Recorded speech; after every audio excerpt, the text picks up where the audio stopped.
tous, j'espère que vous allez bien. On se retrouve aujourd'hui pour vous présenter les sagas en roman que j'ai terminées. D'ores et déjà, n'hésitez pas à me lâcher un petit like, un petit commentaire, ça fait toujours plaisir. Dites-moi si vous avez lu certaines de ces sagas. Et pour la majorité silencieuse, mettez-moi un petit emoji livre. On commence avec une duologie, le tome 1 c'est In the After et le tome 2 In the End de Demetria Luneta chez Lumen. J'avais adoré le tome 1, moins le tome 2, pour moi il n'était pas vraiment nécessaire. Typiquement, si vous avez vu le film Sans un bruit, c'est exactement ça. En fait moi j'ai vu le film après avoir lu ces livres, j'ai pas l'impression que ça soit inspiré de ça, mais en tout cas j'ai eu l'impression de revoir le livre dans le film. Le pitch c'est le même, on se retrouve dans un monde post-apo où il y a des créatures qui vous repèrent au bruit et qui vous défoncent. Et donc bien sûr une petite nana qui s'appelle Amy, et voilà, c'est ça, plutôt que de suivre une famille dans le film, là on va suivre une petite fille qui va en recueillir une autre et voilà, elles essayent de s'en sortir dans ce monde post-apo. Dans le tome 2, globalement, on va apprendre d'où viennent ces créatures. Voilà, c'est sympa de le savoir, mais je sais pas, garder la part de mystère, je trouve que juste le 1 c'était bien. La magie de Paris, c'est une saga en 3 tomes de Olivier Gay chez Castlemore. On est dans du fantastique, on va suivre une petite nana qui fait de l'escrime et un jour lors d'un entraînement, enfin techniquement là elle faisait de la muscu parce qu'elle montait à une corde, elle va se retrouver prise en fait dans un combat, elle va voir en fait un garçon se faire attaquer par une espèce de créature, elle va le secourir et elle va se retrouver plongée dans ce monde où il y a des ghouls et des personnes qui combattent ces ghouls. Elle va donc se retrouver liée à ce garçon qui est un mage. En fait les mages c'est une organisation qui va réguler justement ces créatures qui viennent d'un monde parallèle. Donc les mages ont des pouvoirs et elle devient son chevalier, elle est là pour le protéger, du coup elle a une force surhumaine, voilà, elle est faite pour le protéger. Mais ce rôle de chevalier, elle l'a pas choisi, je vous en dis pas plus pour pas vous spoiler, mais voilà, on va suivre les aventures de cette organisation qui combat les ghouls. C'est une bonne saga je trouve pour introduire chez les jeunes le fantastique. Il y a un petit triangle amoureux qui est mignon, voilà, moi je la garde pour ma fille, mais typiquement c'est une saga que je ne garderai pas, même si elle était plaisante à lire, je ne la relirai pas. La saga Zalim, qui est en 2 tomes de Karina Rosenfeld chez Scrinéo. On est dans un monde où on a un royaume qui est en guerre avec le pays voisin. Il se trouve que ce royaume est un peu en train de perdre la guerre et la tradition, on va dire, dans cette royauté, c'est d'invoquer un démon. Et ce démon est censé les aider en décimant la partie adverse. Alors le problème c'est que les fois où il a été invoqué avant, il décimait aussi en partie leurs propres armées. Voilà, ils faisaient pas trop le tri là-dedans. Mais bon, ils sont désespérés, ils l'invoquent quand même. Et donc ce démon va posséder quelqu'un, cette personne ne sait pas qu'elle est possédée parce qu'en fait quand le démon va comment dire, se réveiller et utiliser ses pouvoirs, la personne est totalement inconsciente, elle va se réveiller en se souvenant de rien, genre elle a passé une nuit classique. Même si c'est annoncé qu'à la fin du tome 1 on sait rapidement qui est l'hôte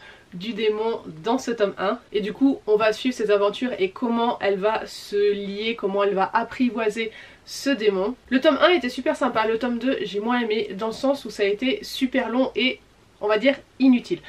Parce qu'en fait, elle veut éloigner le démon de la population pour éviter qu'il ne tue des gens. Parce qu'en fait, ce démon, il a besoin de tuer des gens pour se nourrir. Et elle, bah ça lui plaît pas que ce démon tue des gens, donc elle va s'expatrier loin dans la montagne, loin de la civilisation, pour éviter qu'il ne s'attaque aux gens et donc pour l'affamer. Sauf que dès le début, on le sait, c'est dit à plusieurs reprises, le démon a des ailes et il peut juste voler un petit peu et rejoindre la prochaine ville alors que elle a mis plusieurs jours à l'en éloigner. Donc en gros, ce périple est inutile, on le sait, et on se demande, enfin plutôt je me suis demandé pourquoi elle insiste de s'éloigner autant alors qu'on sait très bien que ça sert à rien. Donc voilà, mitigé pour cette saga, j'ai bien aimé le 1, le 2, vraiment il y a toute une partie qui aurait pu être zappé, mais pour le coup il n'y avait plus trop de contenu après. La trilogie Grisha de Laïs Bardugo chez Milan, je pense que je vais pas vous présenter Grisha. Alors c'est vrai que dans le Grishaverse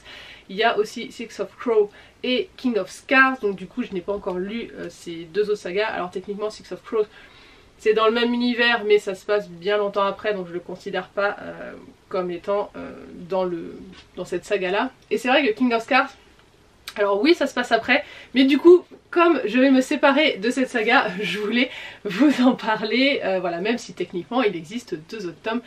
Après, ça reste un arc qui est terminé. Je vais pas vous présenter Grisha, je pense que tout le monde connaît, il y a eu la série aussi Shadow and Bones qui d'ailleurs a été abandonnée, et je comprends pourquoi. Je pense que la saga en livre a eu beaucoup de succès à une époque où effectivement on n'avait pas trop de choix en littérature de ce genre là. Sauf que clairement, le 1 est intéressant, les 2 autres, c'est long, il se passe rien et tout est vu à 3 km. Il y avait vraiment un truc à faire entre, comment elle s'appelle déjà, Alina et le Darkling. Alors le Darkling, moi j'ai adoré ce personnage dans Grisha. Par contre on le voit pas assez, vraiment on le voit dans le tome 1, vraiment pas assez dans la suite, j'étais dégoûtée. Bref, il y avait vraiment un truc à faire avec ces 2 là. Vu comment ça se termine, j'ai fait ouais bof, tout ça pour ça. Bref, une saga qui ne va pas rester dans ma bibliothèque. Une de mes sagas chouchou, c'est Le Paris des Merveilles de Pierre Pével chez Brajlon. Regardez-moi déjà les couvertures, elles sont juste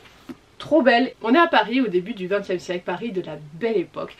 Et au milieu de Paris se déplacent des mages, des gobelins, voilà, des créatures fantastiques et c'est tout à fait normal. En fait, il y a un passage qui se fait entre l'outre-monde, donc le monde des créatures, et notre monde à nous. Et on va suivre notamment un mage dans des enquêtes. Voilà, je vais pas vous en dire plus, je vous laisse découvrir l'univers. Une saga jeunesse terminée en 2 tomes. C'est Circus Mirandus de Casey Besley chez Ozu. Qu'est-ce qu'elle était bien cette saga! On va suivre un petit garçon qui va découvrir un cirque magique. En fait, ce cirque n'est vu que par les enfants parce que justement ça entretient cette magie que peuvent avoir les enfants que les adultes ont perdu. Alors déjà voilà, il y a toute une histoire par rapport à ça. C'est hyper touchant, c'est plein de sensibilité, c'était tellement bien à lire. C'est vraiment un jeunesse, pas un young adulte, mais je trouve que pour les adultes c'est une lecture qui peut être aussi très plaisante. Typiquement moi j'ai adoré parce que ça fait ressortir notre part enfant, voilà, qu'on a peut-être perdu pour certains. Ça nous fait rêver, il y a beaucoup de beaux messages dedans.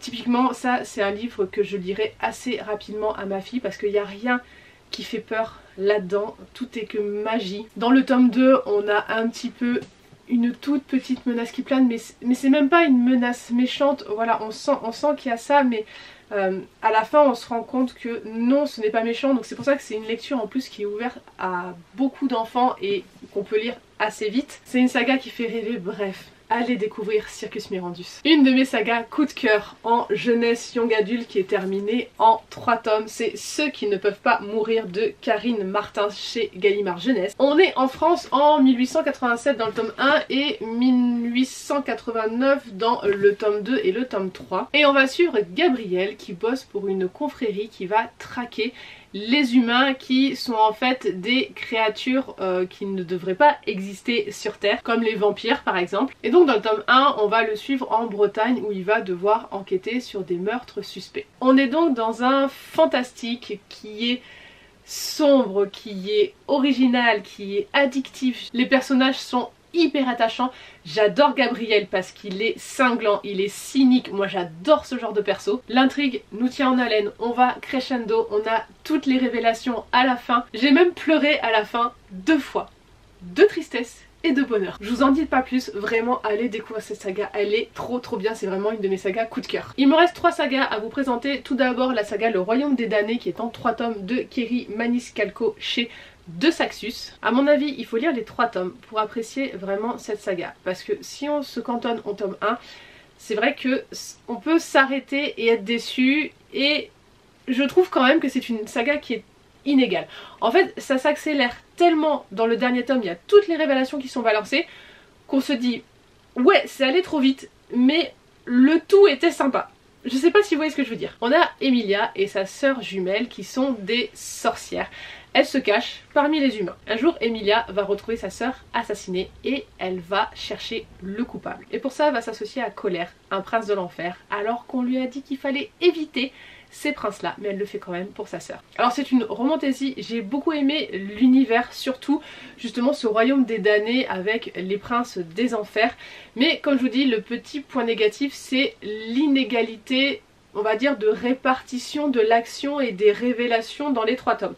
C'est pour ça que je vous dis qu'il vaut mieux lire les 3 pour se faire un avis, parce que globalement moi j'ai bien aimé les trois. Si on prend individuellement, notamment le premier voire le deuxième, on peut être déçu. Furia Perfax de Sébastien de Castel chez Gallimard Jeunesse, c'est en 2 tomes et c'est une saga préquelle de la saga L'Antimagicien. Donc préquelle, ça se passe avant, mais vous pouvez lire cette saga sans avoir lu L'Antimagicien, c'était mon cas. Pour ceux qui ont lu L'Antimagicien, on va suivre Furia et du coup sa jeunesse et son évolution jusqu'à...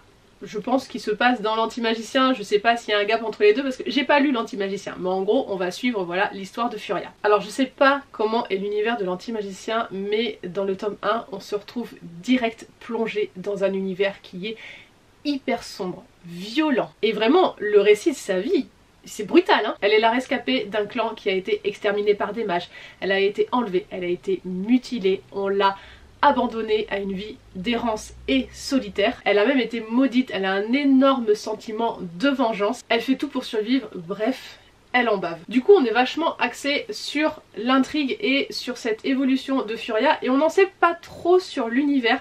Je pense que c'est pour ça que c'est intéressant peut-être de lire l'Antimagicien avant pour avoir un petit peu toutes les bases, et peut-être que c'est pour ça que l'auteur n'a pas développé trop cet univers. En fait on l'a en toile de fond, on a des bribes d'informations, mais on n'en sait pas plus et ça peut être un petit peu frustrant. Dans le tome 2, on en sait un peu plus sur l'univers, on est plus dans une ambiance The Walking Dead.